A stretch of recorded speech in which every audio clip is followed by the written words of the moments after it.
Hello guys, welcome to my new blog. আগের ব্লগেই আমি আপনাদের সাথে শেয়ার করেছিলাম কিছু খারাপ ইনসিডেন্ট ঘটেছিল আমাদের সাথে যাওয়ার মুহূর্তে। সেটাই ছোট করে আমি ব্যাখ্যা করছি। সেদিনকালে যখন আমরা যাচ্ছিলাম বজবজ কালীবাড়িতে রাস দেখতে, সেই মুহূর্তে যেহেতু ট্রেন ঢুকেছিল, প্রচণ্ড ভিড় ছিল।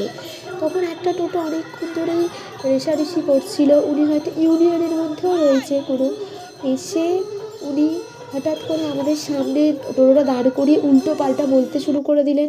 তারপরে সেখান থেকে নেমে এসে যেন আমাদেরকে গায়ে মারতে টারতে আসবে এরকম করতে লাগলো। সেখানে আমরা কিছু না বলে জাস্ট গাড়িটা রেখে আমরা মেলা থেকে ঘুরে চলে এলাম। সেখানে ঢুকেও কিছু খারাপ আছে, সেটা আর এক্সপ্লেন করছি না, ওটা না হয় ভুল বোঝাবুঝি হতেই পারে। কিন্তু এই যে জিনিসটা হয়েছিল ওটা প্রচণ্ড খারাপ ছিল।